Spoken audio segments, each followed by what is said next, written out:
ಕೆಆರ್ಪುರ ಕ್ಷೇತ್ರದ ದೂರವಾಣಿ ನಗರ ವಾರ್ಡಿನ ಜಿಬಿಎ ಟಿಕೆಟ್ ಪ್ರಬಲ ಆಕಾಂಕ್ಷಿಯಾಗಿರುವ ಬಿಜೆಪಿ ಮುಖಂಡರು, ಬಡವರ ಬಂಧು, ಸಮಾಜ ಸೇವಕರು, ಯುವಕರ ಆಶಾಕಿರಣ ಶ್ರೀಯುತ ಪ್ರದೀಪ್ ಗೌಡರವರಿಗೆ ಜನ್ಮದಿನದ ಸಂಭ್ರಮ. ಜನ್ಮದಿನವನ್ನು ವಿಜಿನಾಪುರದ ಸುಬ್ರಹ್ಮಣಿ ಬಡಾವಣೆಯಲ್ಲಿರುವ ತಮ್ಮ ಸ್ವಗೃಹದಲ್ಲಿ ವಿಜೃಂಭಣೆಯಿಂದ ಆಚರಿಸಲಾಯಿತು.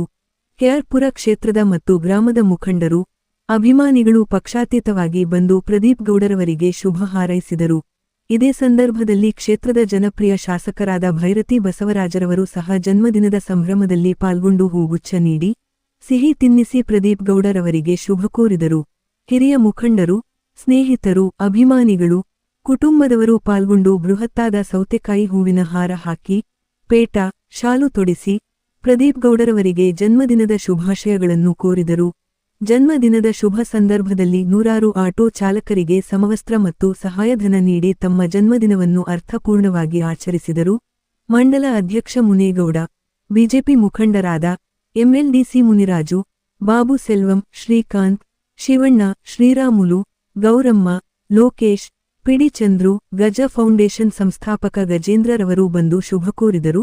ಹಾಗೂ ಶಾಸಕರಾದ ಭೈರತಿ ಬಸವರಾಜರವರ ಶ್ರೀಮತಿ ಪದ್ಮಾವತಿರವರು ಸಹ ಕಾರ್ಯಕ್ರಮಕ್ಕೆ ಬಂದು ಶುಭಾಶಯ ತಿಳಿಸಿದರು. ಪ್ರತಿಯೊಬ್ಬರಿಗೂ ಪ್ರತ್ಯೇಕವಾಗಿ ಉಪಹಾರದ ವ್ಯವಸ್ಥೆಯನ್ನು ಮಾಡಲಾಗಿತ್ತು. ಶುಭ ಕೋರಿದ ಪ್ರತಿಯೊಬ್ಬರಿಗೂ ತುಂಬು ಹೃದಯದ ಧನ್ಯವಾದಗಳು ಎಂದು ಪ್ರದೀಪ್ ಗೌಡ ತಿಳಿಸಿದರು.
ಗಜಸೇನೆಯ ಸಂಸ್ಥಾಪಕರಾದ ಗಜೇಂದ್ರ ಅಣ್ಣವರು ನಮ್ಮ ಪ್ರದೀಪ್ ಅಣ್ಣ ಅವರಿಗೆ ಕೇಕ್ ತಿನ್ನಿಸೋ ಮೂಲಕ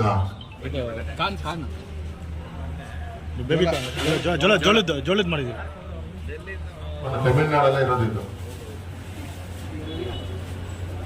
ನಿಜಾಲು ಬಹಳ ಜೋರಾದ ಚಪ್ಪಳೆ ಬಲ್ಲಿ ಇಲ್ಲಿರೋರೆಲ್ಲ ನಮ್ಮ ಪ್ರದೀಪ್ ಅಣ್ಣನಿಗೆ ನಿಜಾಲು ಈ ರೀತಿ ಭವ್ಯವಾದ ಒಂದು ಪುಷ್ಪಾರ್ಚನೆ ಮಾಡ್ತಾ ಇದ್ದಾರೆ ಮೋಹಿನ್ ಮತ್ತು ಅವಳು ಯಾಕೆ ಹಂಗೆ ಸಾಕು ಇವಾಗ ನಿಲ್ಸಿ ಅಕ್ಕ वीडियो कर लेते हैं मोइन भाई वीडियो कर लेते हैं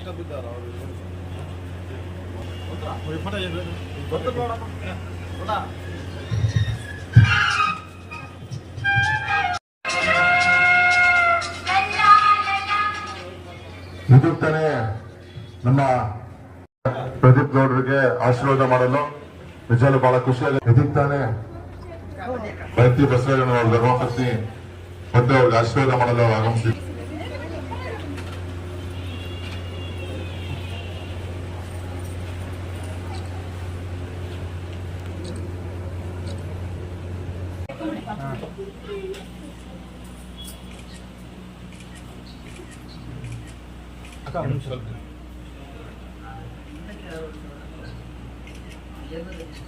ಏನಿಲ್ಲ, ಎಲ್ಲರೂ ದುಡ್ಡು ಸಂಪಾದನೆ ಮಾಡಿದ್ರೆ ನಾನು ಜನ ಸಂಪಾದನೆ ಮಾಡಿದ್ದೀನಿ ಅಷ್ಟೇ, ಇನ್ನೇನಿಲ್ಲ. ಜನವೇ ಇವತ್ತು ನನ್ನ ನೀವು ನೋಡ್ತಾ ಇದ್ದೀರಲ್ಲ, ಜನ ಯಾವ ಥರ ಅಂತ. ನಾನು ಏನು ಸಂಪಾದನೆ ಮಾಡಿಲ್ಲ, ಜನ ಸಂಪಾದನೆ ಮಾಡಿದ್ದೀನಿ. ಇವಾಗ ತಾನೇ ನಮ್ಮ ವ್ಯಕ್ತಿ ಬಸವರಾಜಣ್ಣ ಬಂದು ನನಗೆ ಆಶೀರ್ವದಿಸಿ ಹೋಗಿದ್ದಾರೆ. ಬೆಳಗ್ಗೆ ಏನು ನಮ್ಮ ಕೆಂಪೇಗೌಡ ಇದಿದೆ ಪುಸ್ತಳಿ ಇದೆಯಲ್ಲ, ಅಲ್ಲಿಗೆ ಹೋಗಿ, ಯಾಕಂದರೆ ಈ ಬೆಂಗಳೂರು ಇವತ್ತು ಈ ಮಟ್ಟಕ್ಕೆ ಬೆಳಿಬೇಕಂದ್ರೆ ಮಹಾನ್ ಭಾವ ಕೆಂಪೇಗೌಡರ ಕೊಡುಗೆ ಜಾಸ್ತಿ ಇದೆ. ಹೋಗಿ ಅವರ ಪುಸ್ತಳಿಗೆ ಒಂದು ಹಾರ ಹಾಕಿ ಪೂಜೆ ಮಾಡಿ ಬಂದು, ಈಗ ತಾನೇ ಬಂದು ಎಮ್ ಎಲ್ ಎ ಅವ್ರು ಹೋಗಿದ್ದಾರೆ. ಎಮ್ ಎಲ್ ಎ ಅವ್ರು ಬಂದು ಈಗ ಹೋದರು, ಆಶೀರ್ವದಿಸವ್ರೆ.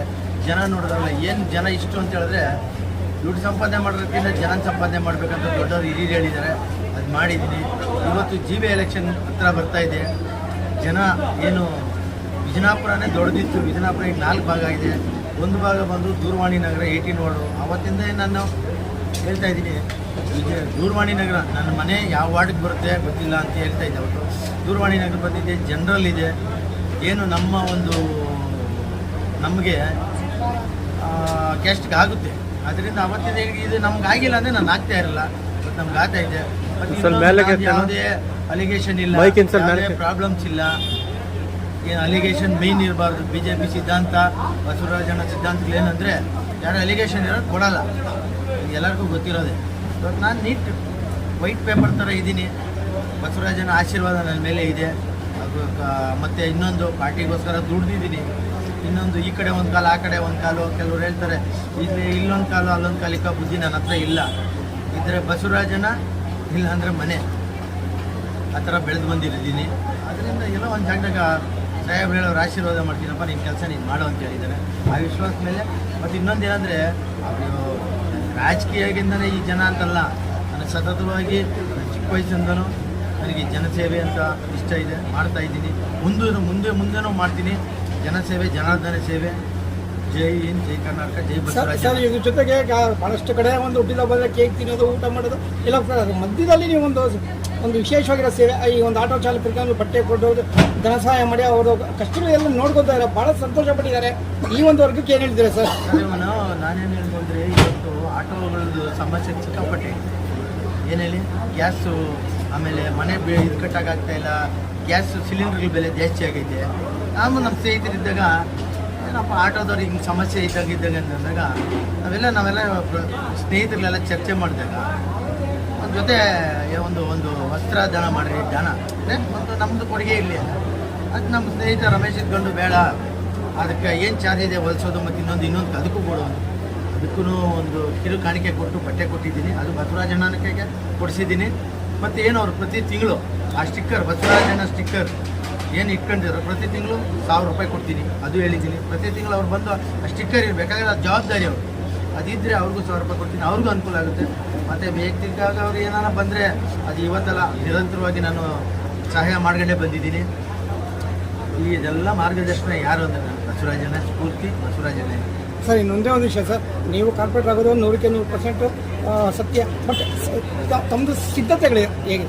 ಸಿದ್ಧತೆ ಅಂದರೆ ಮೈಕ್ ಹತ್ರ ನಮ್ದು ಮೈಕ್ ಹತ್ರ ಜಾಸ್ತಿ ಸಿದ್ಧತೆ ಏನು ಸರ್, ನಾವು ಯಾವಾಗ ಸಿದ್ಧವಾಗೇ ಇದ್ದೀವಿ. ಸಿದ್ಧತೆ ಮಾಡ್ಕೊಂಡು ಹೆಂಗೆ ಬೇಕು ಸರ್, ನಾವು ಯಾವಾಗೂ ಸಿದ್ಧ. ಏನು ಎಲೆಕ್ಷನ್ ನಮ್ಗೆ ಜನಬಲ ಇದೆ, ಯಾವುದೇ ಬೇರೆ ಚಟುವಟಿಕೆಗಳಿಲ್ಲ, ಆನೆಸ್ಟಾಗಿದ್ದೀರಿ. ಏನು ಜನರ ಆಶೀರ್ವಾದ ಇದೆ. ಬಸವರಾಜಣ್ಣ ಒಂದೇ ಒಂದು ಫೋಟೋ ಇಟ್ಕೊಂಡ್ರೆ ಓಟ್ ಗೆದ್ಬಿಡ್ತೀವಿ, ಆ ಮಟ್ಟಕ್ಕಿದೆ ನಮ್ಮ ವಾರ್ಡ್ಗಳಿಗೆಲ್ಲ.